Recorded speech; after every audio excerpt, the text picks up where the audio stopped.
लेकिन है जालिम प्रधानमंत्री नरेंद्र दामोदर दास मोदी, तुमने न तो उसको चिट्ठी लिखी रुपया देने की बात, तुमसे बड़ा जालिम हिंदुस्तान का कोई प्रधानमंत्री नहीं बना जो तुमने किया। आपने तमाम साथियों के विचारों को सुना। ये लड़ाई बहुत महत्वपूर्ण है। मोदी एंड कंपनी से बोलो बम और तोलो कम की फैक्ट्री से मैं ये कहना चाहता हूं कि लड़ाई आपको हारनी होगी बंगाल में, क्योंकि बंगाल के किसानों ने फैसला किया है कि आपको पराजित करना है। 5 राज्यों के चुनाव हो रहे ना, क्या तमिलनाडु में आपका खाता खुलेगा? पुडुचेरी में आपके आदमी चुनकर जाएंगे? केरल में तो आप लौटते हुए दिखाई पड़ेंगे गधे की तरह। बचा है आसाम, आसाम भी संकट में है और यहां आप नारा दे रहे हैं। पूरी देश की सरकार आ रही है, आ गई है। देश का घर मंत्री रोज टहल रहा है। गृह मंत्री का काम है कि राज्यों की हिफाजत करें, राज्यों को सचेत करें, मजबूत करें। लेकिन 2 महीने पहले ही अमित शाह यहां के कहते हैं कि बंगाल की सरकार को बंगाल की खाड़ी में फेंक देना। क्या आज तक इससे पहले भी किसी देश के घर मंत्री ने इस तरह का भाषण किसी राज्य सरकार के संबंध में दिया? किसी भी सरकार के संबंध में देने का अधिकार घर मंत्री को नहीं है।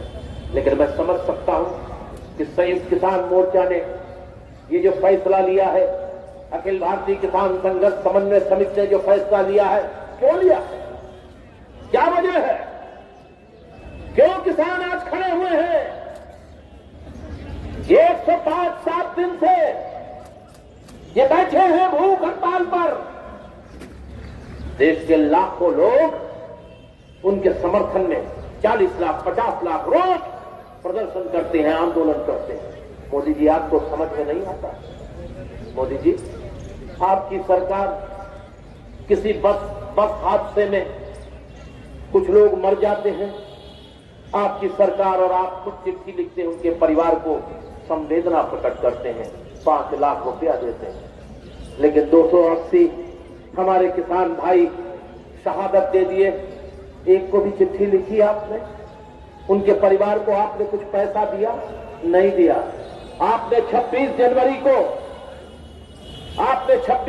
को आईटीओ में दिल्ली में नवरीत को मार दिया। आपकी पुलिस ने मार दिया, आपकी नीतियों ने मार दिया।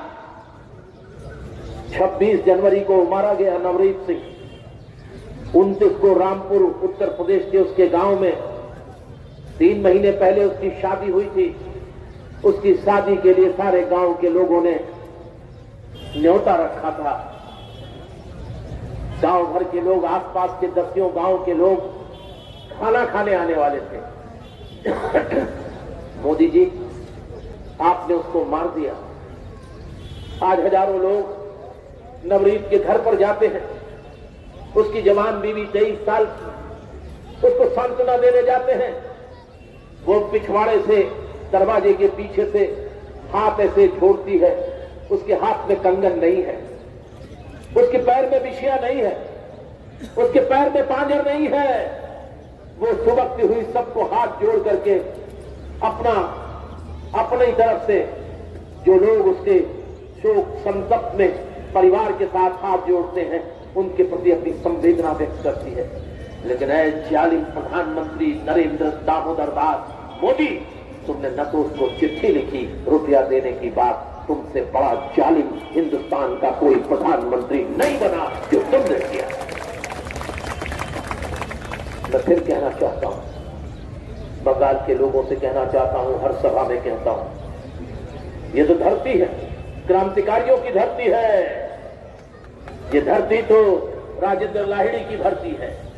ये धरती तो मुजफ्फरपुर में शहादत देने वाले उस 18 साल के 16 साल के नौजवान की है। ये धरती तो मास्टर सूर्य सेन की है। ये धरती तो नेताजी सुभाष चंद्र बोस की है। ये धरती तो कल्पना दत्त की है। ये धरती किसकी नहीं है? और ये धरती में भारत के स्वाधीनता आंदोलन की तस्वीर बनाई थी। ये देश जितना हिंदुओं का है, उतना मुसलमानों का है, उतना ही सिखों का है, उतना ही ईसाइयों, बौद्धों और जैनियों का है। ये देश सबका है। और इसीलिए नेताजी सुभाष चंद्र बोस का वो गीत, इंडियन नेशनल आर्मी का गीत, हम सबका गीत है। कदम कदम बढ़ाए जा, खुशी के गीत गाए जा, ये जिंदगी है कौम की, तू कौम पे लुटाए जा। ये देश के किसान उसी रास्ते पर निकले हैं, इस जिंदगी को, इस कौम को आगे बढ़ाने के लिए निकले हैं, इस अन्नदाता को बचाने के लिए निकले हैं। ये देश की लड़ाई है। इसलिए हम कहते हैं, खेती बचेगी तो गांव बचेगा, गांव बचेगा तो खेती बचेगी, खेती गांव बचेगा तो किसान बचेगा, किसान बचेगा तो देश बचेगा। इसलिए खेती बचाओ, गांव बचाओ, किसान बचाओ, देश बचाओ। आज के दौर की स्वाधीनता संग्राम यही है जो किसानों ने ठाना है। मैं अधिक कुछ न कहते हुए आप सब लोगों से कहना चाहता हूं कि चुनाव तो आते और जाते रहेंगे। इस जालिम हुक्मरान को, इस जालिम आदमी को बदलने के लिए, जो हमको समाज को बांटता है, इस बंगाल की धरती 200 पार করে যাব আমরা, 200 पार, 294 200 আপনি আনবেন, तो बाकीরা কোথায় যাবে? হ্যাঁ, কোথায় যাবে? क्या मैं छूट रही? आप सब तय करके समझ लो, ये पार्टी 20 का आंकड़ा न पार करने जाए। संयुक्त मोर्चा के माध्यम से मैं आपसे कहना चाहता हूं कि संयुक्त रूप से फैसला लेकर के इसे किनारे फेंक दो, इसे किनारे फेंक दो, इसे डाल दो किनारे। देश देख रहा है, मुझे बता दे कहां जा रही हो, देश तबाह कर रहा। ये कहता था, आज गौर करिए, 100 रुपए के पार हो गया पेट्रोल। अभी 3 महीने पहले, 2 महीने पहले सरसों का तेल 60 रुपए, 70 रुपए, 80 रुपए बिक रहा था पर केजी। आज कितने का बिक रहा है? घटवा ले, कर ले 500 रुपए, 150 रुपए का। महंगाई घटी की बढ़ी। जब मनमोहन सिंह के जमाने में 2 रुपए पेट्रोल का दाम बढ़ गया था 2007 में, तो क्या कहे?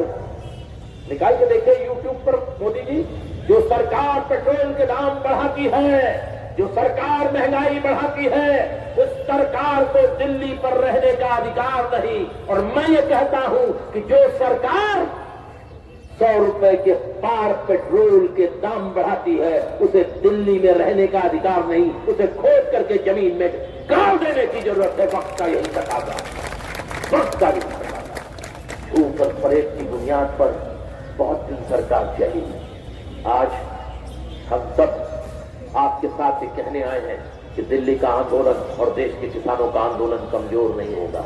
गांव गांव में मशाल जलेगी। और मैं आपसे कह रहा हूं, ये देश में दौलत की इतनी बड़ी लूट है, इस लूट के खिलाफ लड़ना होगा।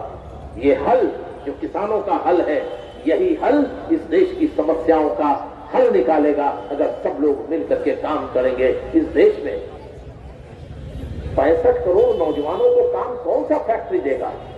इस देश में अगर काम देगा तो ये खेत और किसान और ये खलिहान देश के नौजवानों को, युवक और युवतियों को काम देंगे। यही मुझे आपसे कहना है।